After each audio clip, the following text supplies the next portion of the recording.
Hello, aujourd'hui on poursuit notre voyage dans le temps pour parler des commandants sortis lors des extensions du passé. La dernière fois on avait parlé de Mirage, et après celui-ci, Wizard n'a pas sorti de nouvelles créatures légendaires pendant 2 sets. En l'occurrence, Vision et Portal. Celles-ci ont fait leur retour pour l'extension Weatherlight. Bon, par contre elles étaient 3, donc on va aussi parler de Tempest.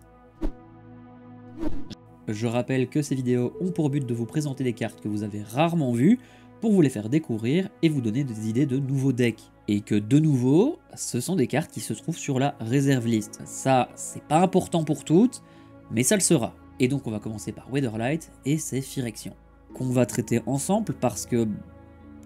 parce qu'il n'y a pas grand chose à dire. Pour ceux qui veulent un peu de lore, ils sont les tout premiers Phyrexians à être arrivés sur Dominaria lors de la première invasion phyrexiane. Gallowbraid et Morinfen coûtent chacun 5 mana. Chacune de ces deux créatures légendaires coûte 3 mana génériques et 2 mana noirs, et chacune de ces créatures ont de l'évasion. Gallowbraid possède le piétinement pendant que Morinfen a le vol.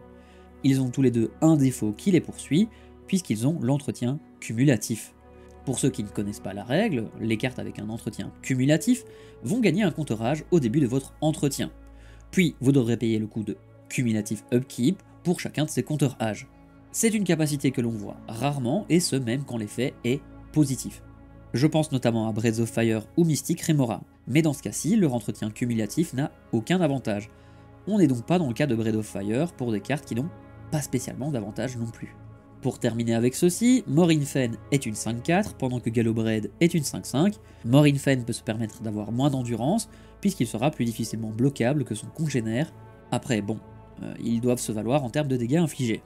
Pas besoin de vous dire qu'ils sont peu joués, mais dans le doute, je viens de le dire, puisqu'ils ont à eux deux 160 decks répertoriés sur EDH Rec. Ils sont essentiellement les mêmes decks, soit vous jouerez un deck gain de vie pour contrecarrer la perte de ceux-ci liés à l'entretien, mais la technique qui me semble la plus intéressante est la deuxième la plus jouée, pour un grand total de 6 decks sur 160, bon, à peu de choses près 4% de la méta donc.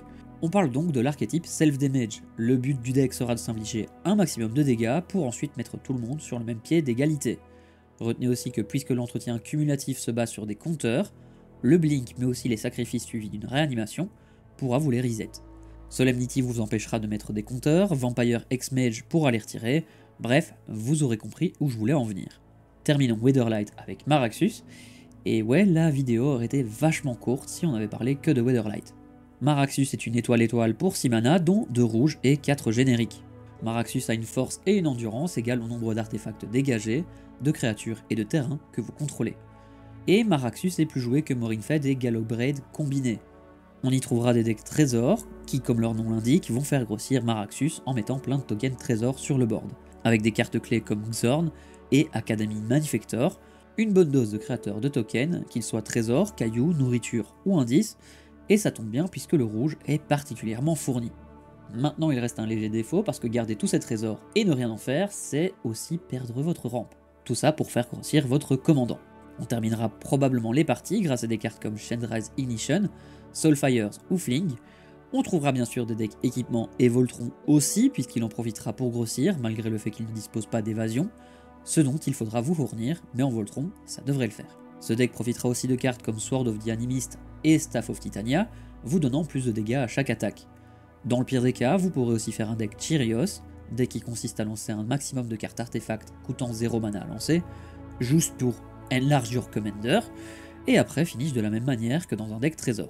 Passons donc à Tempest avec Orim, qui est encore moins joué que Morinfen et Gallowbraid, puisqu'elle est une 1-3 pour 3 mana, dont 2 blancs et un générique, et qu'elle permet de prévenir jusqu'à 3 dégâts qui devraient être infligés à une créature ou à un joueur, moyennant l'engagement d'Orim.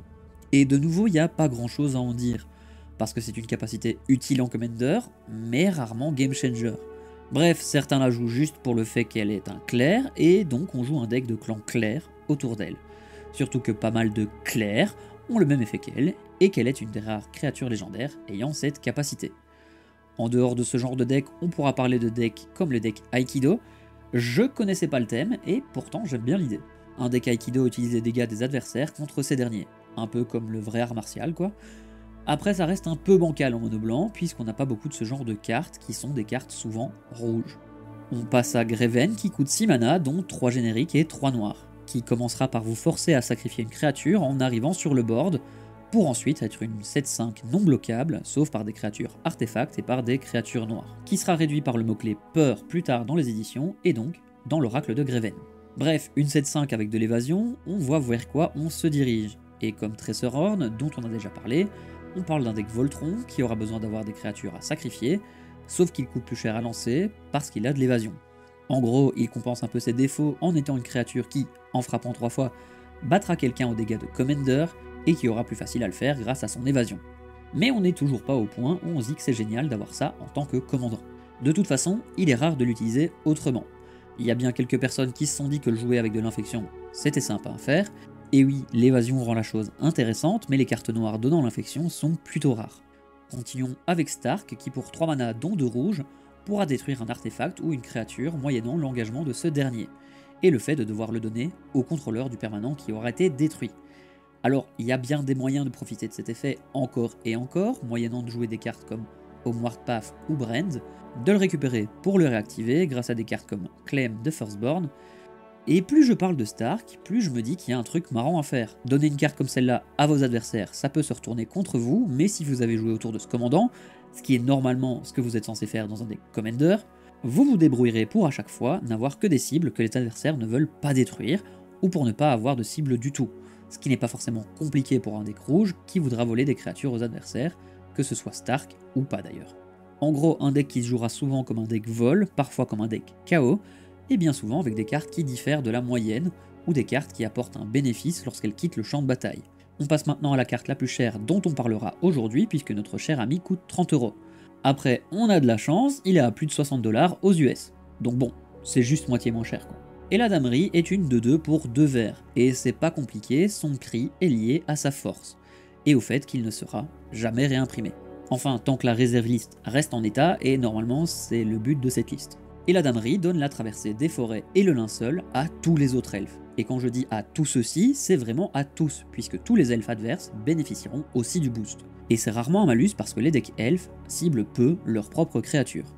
Dans la plupart des decks elfes, vous jouerez de la même manière. Elle est simple, vous jouez des elfes qui font du mana, pour jouer des elfes qui font plus de mana, pour finir par lancer un Craterhoof. Et vu que ce dernier ne cible pas, il n'y a aucun problème à donner le linceul à vos créatures. Bon, par contre, il y a un léger souci sur le fait de donner le linceul aux elfes de vos adversaires. Mais c'est rarement grave, puisque comme je le disais, ils sont souvent de petites créatures qui font du mana. Bref, pas besoin de vous dire dans quel genre de deck on joue et la damerie, puisque c'est évident que ce sera dans un deck licorne. On part enfin dans les créatures bicolores avec Selenia, qui pour 5 mana, 3 génériques et un Orzhov, est une ange 3-3 volante donc, qui pourra être renvoyée dans votre main pour la modique somme de 2 points de vie. De nouveau, les decks self-damage reviennent, mais j'ai bien l'impression qu'elle sera moins efficace que nos 2 potes de tout à l'heure. Par contre, elle sera meilleure pour survivre, en étant à presque aucun point de vie grâce au fait qu'elle soit blanche, que ce soit par Phyrexian Unlife ou Near Death Experience, mais aussi grâce à plus de sorts de contrôle. Bon, ça c'est pour les 3 joueurs qui se sont dit que ce serait une idée sympa à faire comme deck, ne vous en faites pas, je suis plutôt d'accord avec vous, vous êtes donc au bon endroit. Le plus communément, Selenia est joué dans un deck gain de vie. Mais perso, j'ai toujours un peu de mal avec ce genre de deck, et je trouve souvent qu'ils sont redondants avec leur façon de gagner. Et je pense que c'est encore pire en Orzhov. On termine par Vati Ildal, qui pour 4 mana, donc 2 génériques et un Kolgari, est une 3-3 ayant pour capacité de s'engager pour que l'endurance d'une créature ciblée devienne 1 jusqu'à la fin du tour. Et oui, il y a quelques interactions faisables, bien sûr, avec les decks -1/-1, qu'ils soient liés au compteur, à l'infection ou encore à la capacité de flétrissure, qui seront les principaux archétypes de ce deck. Mais vous y trouverez aussi des cartes comme Pestilence, Stretching Wampus, ou simplement les removals faisant baisser les stats de créatures ciblées, qui ne seront pas rares dans les decks noirs.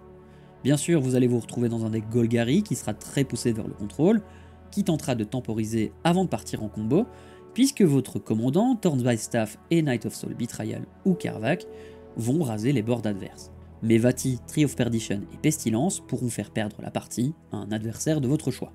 Voilà qui fait le tour de ces 2 extensions, n'hésitez pas à me dire dans les commentaires quelle est votre carte préférée, et si ça vous a donné des idées pour de nouveaux decks, des idées que je n'aurais même pas eu moi-même. On se retrouve mardi, jeudi et vendredi à 21h15 sur la chaîne Twitch ADCisco, mais on se retrouve aussi dimanche prochain pour une nouvelle vidéo. En attendant, prenez soin de vous. Merci d'avoir regardé la vidéo, n'hésite pas à laisser un like et un commentaire, et surtout, à t'abonner si tu ne l'es pas.